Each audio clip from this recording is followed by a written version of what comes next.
Hello mes très chers amis sur cette nouvelle chaîne YouTube sur laquelle on va parler horreur paranormale, peut-être documentaire par la suite sur tout ce qui est tueur, etc. Mais pour débuter, on va d'abord parler horreur.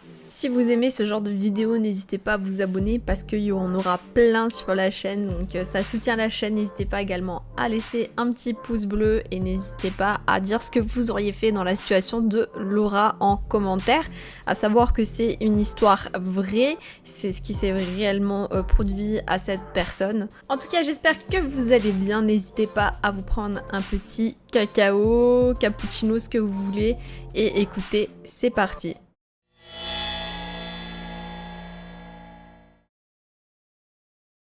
Laura vit à l'université lorsque c'est arrivé, plus précisément à Isla Vista qui contient une communauté étudiante assez festive. D'ailleurs, Laura fait partie de cette communauté fêtarde, mais elle n'arrive pas entre guillemets à atteindre leur niveau de fêtarditation. Mais elle n'est pas à la hauteur des étudiants d'Isla Vista qui, eux, se mettent régulièrement en danger, se mettent dans des situations dangereuses, consomment à l'excès et qui ne verrouillent pas leurs portes. C'est une ambiance très isolée et insulaire. Toutes les personnes qui traînent dans le coin et qui n'ont pas l'âge d'être des étudiants, sont immédiatement considérées comme étranges. Ce soir-là, Laura boit quelques verres et décide de rentrer chez elle dans une maison qu'elle habite avec deux autres personnes. Deux autres filles sont ses colocataires qui sont également étudiantes. Il est dans les alentours de 2h30 du matin. Des trois jeunes filles, Laura doit être la moins sérieuse et c'est sûrement elle qui est qui rentre en dernier ce soir-là. Comme dit plus tôt, elles sont fêtardes mais pas autant que les gens de Isla Vista. Et leur fête, ça ressemble plus à des fêtes entre potes et ça s'arrête là. Du coup, il arrive très régulièrement qu'il y ait des personnes qui dorment chez elles, qui dorment dans le salon par exemple, qui se mettent là où il y a de la place et qui dorment tout simplement. Lorsque Laura rentre chez elle, du coup elle passe par le salon pour aller dans sa chambre et elle remarque une ombre sur le canapé, sûrement un ami d'une de ses colocataires qui est venu pour la nuit. Elle décide de ne pas allumer la lumière pour ne pas déranger cette personne. Elle passe devant le canapé, du coup, devant cette personne, pour rejoindre sa chambre et en passant à côté, elle remarque une chose qui la perturbe, c'est que la personne qui est dans le canapé, elle est raide, elle ne bouge absolument pas. Il est allongé et elle a l'impression qu'il fait vraiment beaucoup d'efforts pour ne pas bouger, comme s'il utilisait toute son énergie à rester raide dans le canapé. Du coup, elle s'arrête à côté du canapé, elle regarde et la personne dans le canapé retourne uniquement sa tête pour la regarder, donc c'est très étrange comme image parce qu'en fait le reste de son corps ne bouge absolument pas. En fait il y a juste sa tête qui se retourne pour la fixer. Et c'est tout, elle remarque que du coup ses yeux brillent dans le noir. Alors au début elle pense qu'elle l'a juste surpris, ou bien qu'il est ivre, ou bien encore qu'il a consommé quelque chose, une substance, quelque chose dans ce genre là. Du coup elle prend vite ses jambes à son cou et va directement dans sa chambre, là où elle ferme la porte à clé puisqu'elle a un verrou à sa chambre, et tant mieux. Bon, l'homme dans le canapé la rend nerveuse, si c'est un homme, du coup bon, elle décide quand même d'aller dormir. À 4h30 du matin, toujours, elle se réveille par un bruit étrange. Donc c'est un bruit comme si quelqu'un tapotait avec les doigts à sa porte. Et vu que c'est une porte en bois, donc ça fait un bruit de bois. Forcément, ça va pas faire un bruit de métal.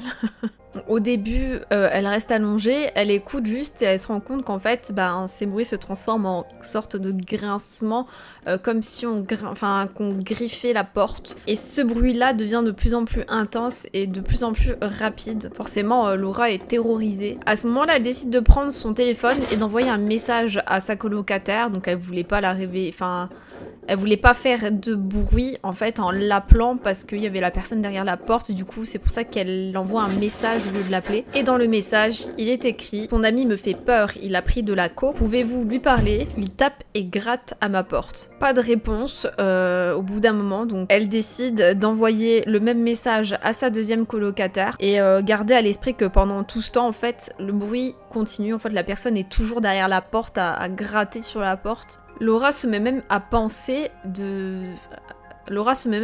mais comment il fait parce que déjà d'une c'est désagréable forcément de gratter avec ses ongles à une porte. Et de deux, en plus, au bout d'un moment, ça doit quand même être assez douloureux. Et même à un moment, la personne, elle prend le bouton de la porte et la secoue comme s'il voulait rentrer dans sa chambre. Comme elle ne reçoit toujours pas de réponse ni de l'une ni de l'autre de ses colocataires, elle décide finalement de les appeler, de les réveiller.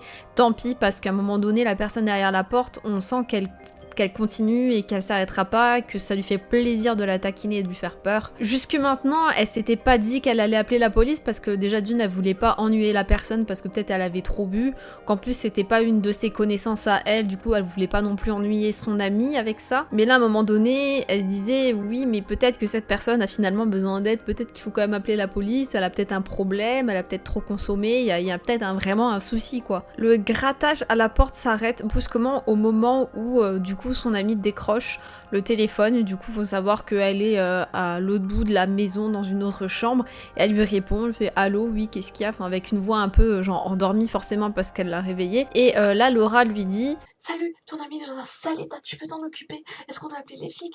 Il me fait peur. Il gratte à ma porte, vraiment bizarre.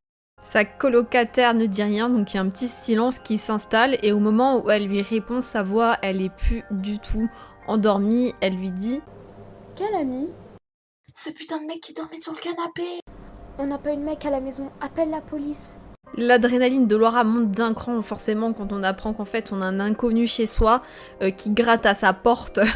C'est vraiment très très flippant. Du coup, elle dit très rapidement à son amie au téléphone « Vite, ferme la porte de ta chambre ». Et là, elle réalise que ça fait un moment que personne ne gratte à sa porte. Du coup, elle a aucune idée de où le mec se trouve au moment où du coup elle dit à son amie de fermer sa porte. Soudain, on entend un grand bruit à l'autre bout de la maison, forcément. Du coup, c'est bien dans la chambre de ses colocataires, du coup Lorraine et Monica, comme elles s'appellent, qu'on entend le bruit, suivi par des cris, donc des cris de femmes, donc de ces deux colocataires. Laura appelle rapidement la police, mais heureusement pour Lorraine et Monica, elles avaient eu le temps de fermer la chambre, parce que du coup elles partagent la même chambre toutes les deux, et elles ont eu le temps de fermer la porte à clé. Heureusement, franchement, ça s'est joué peut-être à quelques secondes près, et on sent dans l'intensité des coups que ce psychopathe est en train de frapper à leur porte, qu'il est là pour carrément détruire la porte. Il veut rentrer, il veut enfoncer la porte, il est plus là juste pour gratouiller, il veut vraiment rentrer dans leur chambre. L'opératrice de police avec qui Laura est au téléphone l'avertit qu'il y a 2 voitures de police qui arrivent sur les lieux. Donc forcément dans ce lieu qui est Isla Vista, du coup on va dire la police elle est habituée à recevoir des appels pour que ce soit par exemple des ivrognes sur la voie publique, des amis qui se bagarrent, ou pas des amis du coup qui se bagarrent, mais elle comprend très vite avec l'intonation, le ton de la voix que Laura elle prend au téléphone que c'est très grave. Tout d'un coup il n'y a plus de bruit de nouveau, et après quelques secondes du coup Laura forcément regarde sa porte parce qu'elle s'attend peut-être à ce qu'ils viennent tambouriner également à sa porte, elle sait pas trop, du coup elle regarde la porte et là elle remarque le mec qui glisse ses doigts dans l'espace qui est en dessous de la porte. Donc le réflexe qu'elle a, du coup, elle hurle et elle recule malgré le fait qu'il n'est pas rentré, mais voilà, elle a ce réflexe-là. Quand les flics arrivent, donc forcément les gyrophares, les lumières, etc., on les entend arriver, du coup on entend également le mec courir à travers la maison, on entend également la sorte de baie vitrée s'ouvrir et se refermer, et du coup le mec il s'était barré. Les flics ne l'ont jamais rattrapé. Le mec il était entré, enfin il avait forcé la porte latérale, donc je suppose la porte latérale peut-être une porte de terrasse, je sais pas trop vu que c'est une maison, il avait forcé cet endroit là, donc je suppose par le salon, et du coup il avait laissé d'énormes entailles sur la porte de Laura, donc c'était des entailles qui en fait n'avaient pas été faites avec des ongles, mais qui avaient été faites avec un ciseau, avec une paire de ciseaux, parce que le mec en fait en s'enfuyant il avait fait tomber cette paire de ciseaux et il avait couru, du coup il avait fait avec ça. Le plus terrifiant c'est que Laura elle était passée juste à côté quand elle était rentrée ce soir là, et que en fait le mec il était pas là pour se... Enfin c'était pas un de leurs amis, en fait le mec il s'était mis dans le canapé pour se cacher, et il bougeait pas parce qu'il était ivre ou quoi que ce soit, il bougeait pas parce qu'il voulait pas se faire repérer. Donc en fait la situation elle devait être très bizarre parce qu'ils se sont fixés pendant un moment et le mec s'est pas dit...